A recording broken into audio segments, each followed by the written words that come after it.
What's up, everybody? I've always had a feeling like the media try to cover up Jeffrey Epstein and Trump's relationship. For whatever reason, I don't know why they don't want to cover it. A lot of people say because it involves a lot of other people as well. But this is something that people need to know, because why did Jeffrey Epstein know what was going on in Trump's administration? Mind you, Trump always said they didn't really have a close relationship after the early 2000s. And Trump has basically tried to separate himself from Jeffrey Epstein. But these secret recordings, it seems that Jeffrey Epstein knew a lot what was going on in the administration. So I'm going to go ahead and play the intro, and we'll be right back and get into it.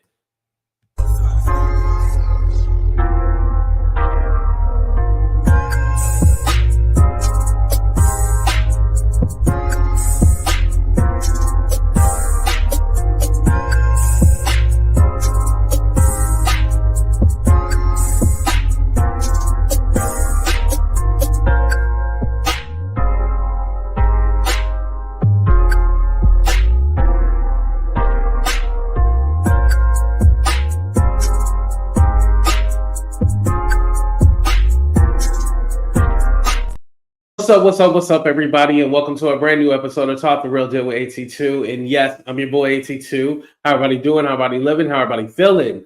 Let me say what's up to the people. What's up, Kiki? What's up, Jay? What's up, Poetic Poems? What's up, Vanita? What's up, Jayla? Shout out to everybody coming in the room. So the author, Michael, he's an author and journalist. Michael Wolff is the one that put out the recording. But before I play you the recording, I wanted to kind of give you guys a refresher on who this guy was. I remember hearing about this whole book called Fire and Fury. Well, I didn't know that he took that title from that book and made a podcast too as well, because we're going to listen to a little bit of that. But initially, Trump said he didn't know who this Michael Wolff guy was. However, he hung around with the Trump administration for a few years and basically exposed that nobody liked Trump and he was a horrible person. He put it in the book. I believe it was Fire and Fury Under Siege. I believe that's the whole title of the book. Don't quote me if I'm wrong. But we're going to go ahead and take a look at this interview that he did with CNN back in the day when he had first released the book. Because, again, Trump denied he knew who he was. But obviously, now fast forward to now, this Michael Wolff guy knew Epstein. And this is probably why Trump was trying to separate himself and be like, yeah, I don't know who this guy is, because he didn't want him to drop this. Now, I will say this. Michael Wolff ain't shit, because why are you now leaking this stuff out? And the election is coming Tuesday. I think this was very important for you to leak out now. But why isn't mainstream media covering this? More eyebrow-raising claims about President Trump. The man's name is Michael Wolff, and he insists 100% of the people around the president question his fitness for office. 100%. He even quoted one of them saying that the president is like a child, that he has a need for instant gratification. Wolff suggesting the president that he was told has lost it. The president tweeting the book is full of lies and that the author had zero access, which Wolff says is not true. Y'all. CNN has the book. We've read through it, but we cannot independently confirm all of Wolff's assertions. According to your reporting, everyone around the president, senior advisors, family members, every single one of them questions his intelligence and fitness for office. Let me put a marker in the sand here. 100% of the people around him. The one description that everyone gave, everyone has in common. They all say he is like a child. The president's close advisors, people around him, have noticed him repeating stories, expression for expression, you say, within a short period of time. In a shortening period. What are you arguing there? You say, for example, that he was at Mar-a-Lago and didn't recognize lifelong friends. I will quote Steve Bannon. He's lost it. Let's get reaction from someone who knows. So I wanted just to put that up because, again, Trump was saying he didn't know who this guy was. He had no clue. But now knowing what we know, Steve Bannon got kicked out. Kellyanne Conway, not kicked out, but she was like his press secretary. She left. So many different people under his administration have left. Now there's people who used to be in this administration won't endorse him, like Mike Pence, who was his VP, won't endorse him. So many of these people have deflected, and yeah, you could say Michael Wolff was probably lying, but how did he get these certain recordings? So I'm going to go ahead and pull up the recording where he said he has over 100 hours of Epstein talking about his relationship with Trump. And I want you to pay attention to Epstein because he's talking as if he knows what's going on in the administration, not past tense like we talked years ago. He's talking like he knows what is going on. So I'm going to go ahead and pull that up right now. One moment. I told you, it's just me. I don't have a team of people helping me. It's just me. All right. Here we go, you guys, and I'm going to go ahead and play it. And it's just a minute, so it's not that long.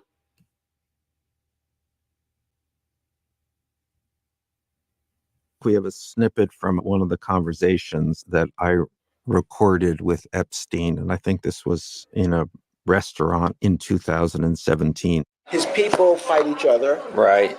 And then have outsiders. He sort of poisons the well outside.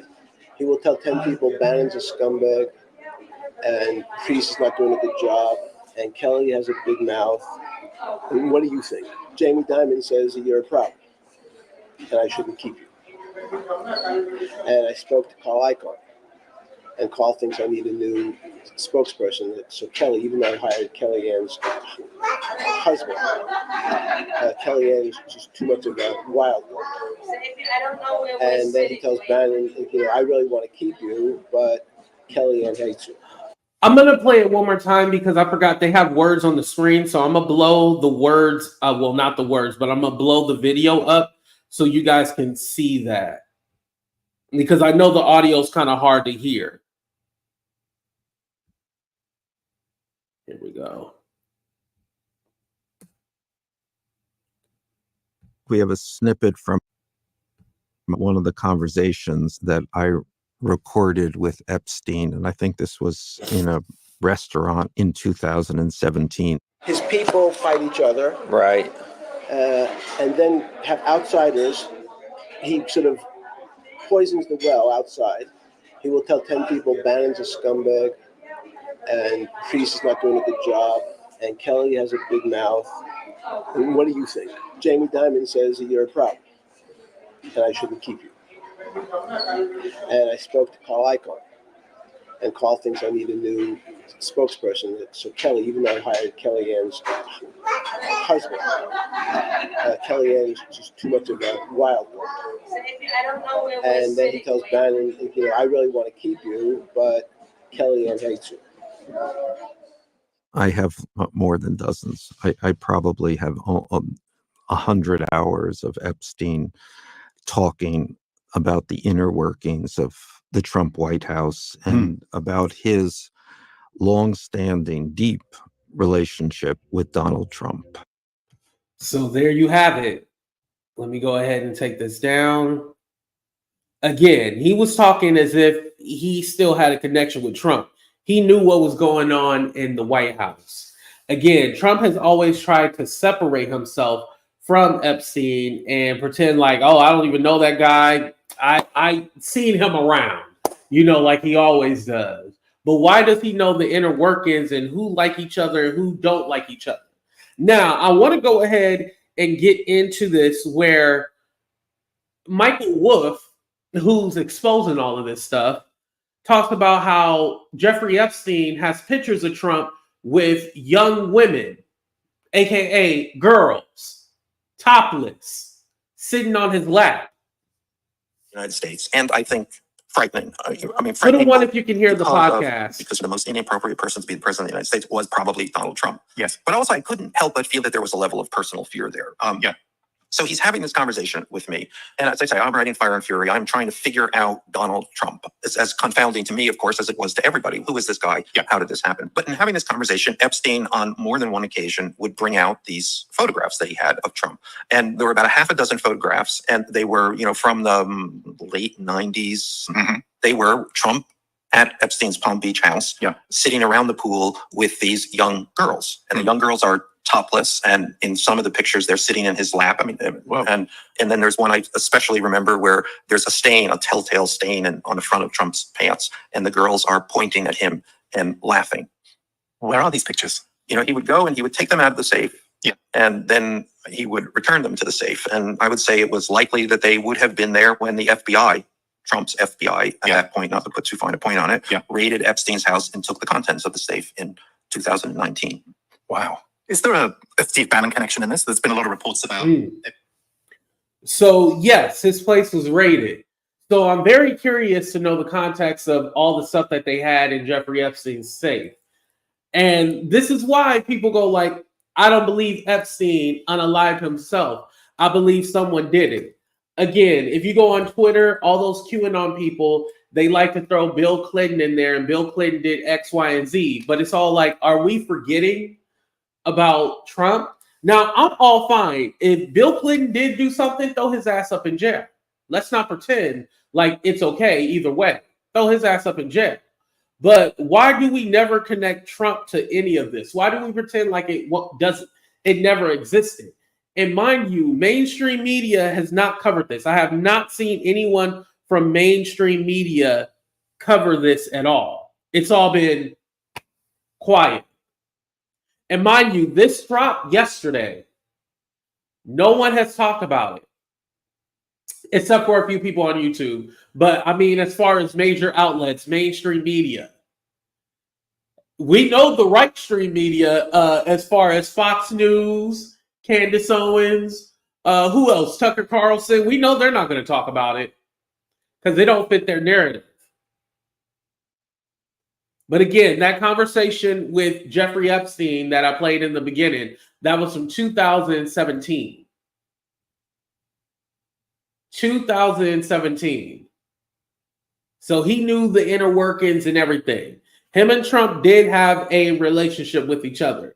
It's now he wanted to basically separate himself and pretend like, I don't know anything. All these accusations of Trump being a pervert and being a predator, and on top of that, having multiple different lawsuits, people believe that this guy is innocent. No, he's just as dirty as anyone. It's so crazy when you look in Kamala Harris's comment section, they call her Super Diddy. Super Diddy, you know, connecting her to P. Diddy. But it's so crazy how they're connecting her to Diddy when there's no photos of her and Diddy together. Remember we talked about the story about how they're saying that her and Montel Williams have a sex tape and all this stuff? No evidence of that. But Trump, who literally has thousands of pictures, well, let me not say thousands, many of photos with Jeffrey Epstein, Diddy, all names of people, you know what I mean? But connected to these people, and honestly, this conversation isn't about Diddy. It's about Jeffrey Epstein at this point. Thousands of pictures, you see videos of them together hanging out at parties. Come on now. We're going to play like this doesn't exist, like these people aren't connected. Like I said, Michael Wolff is still ain't shit because you should have been let this out. Mind you, when you wrote, because he talked about how when he was writing his book, he was having these conversations with Jeffrey Epstein.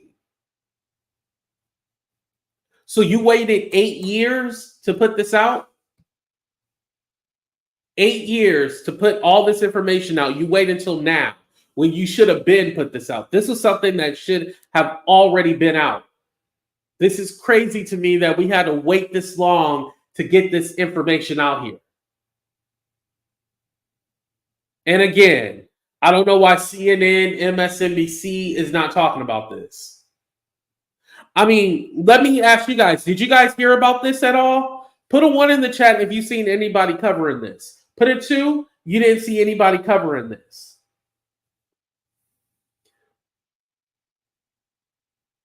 I did not see anyone really covering this. This should be headline breaking news.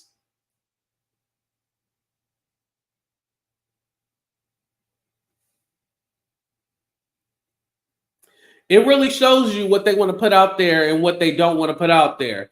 One, but not on mainstream. Thank you, Ronnie. Yep.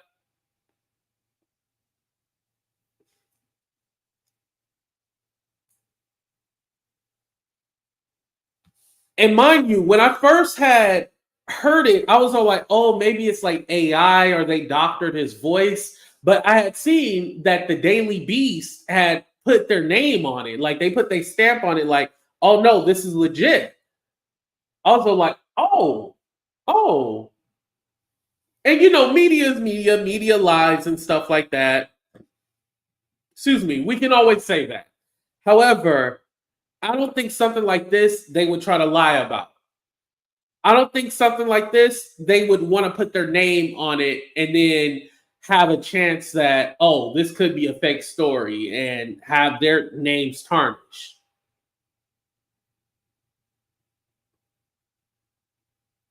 But yet, you still have people out here talking about how great this man is and how much they love this man.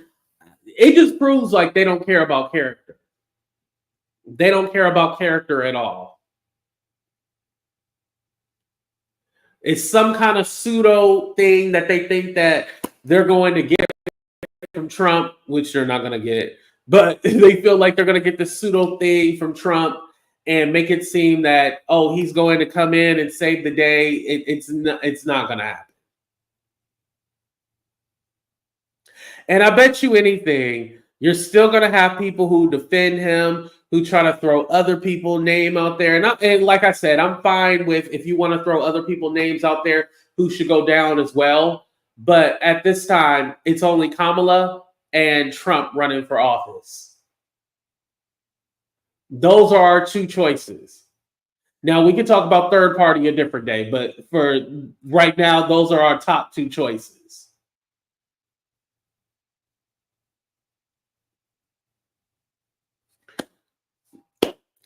The choice is yours. That's all I have to say. But I definitely wanted to put this out here. I wanted to put this out here because I feel like someone needed to make sure that this goes around. Just like when we were talking about the other guy, the CEO from Abercrombie and Fitch. I was like, oh no, we definitely need to talk about this and report on this because this is sick. It don't matter the skin color, who they are. If they're wrong and they did something wrong, then they need to be exposed. That's how I felt. And usually when I talk about politics, I do it the vertical way. I didn't want to do it vertical because I didn't want all the trolls. I know a lot of y'all, some of you guys said, oh, the Russia thing was fake and all this other stuff. No, there's still the Russian bots and all that. There's still a lot of trolls, a lot of bots. I'm not saying all his support is all bots. No, I would never say that. But it's still a lot of bots out there. Nothing but bots. Not real people at all, not real profiles. There's just a whole bunch of bots out there. So just be careful, you guys. That's all I'm saying. And do your own research. Make sure what is being reported is true. Don't go by the headlines of, oh, this seems something. I just read this headline, but I didn't actually read the article or look into it. Read everything. That's the best information I can give anybody. Read the whole thing. Do not just read the title and all the clickbait because, yeah, you're going to be very upset when you find out what you thought was not true. But I wanted to bring you guys that information. This is just going to be a short show. Thank you guys for coming. Make sure you guys hit that like button, subscribe to the channel, all that good stuff. Thank you guys for supporting. And we'll be back with another show because I definitely want to talk about the Megan Thee Stallion situation with the documentary and everything going on with that. I appreciate you guys. Love y'all, but we out. Deuces, everybody.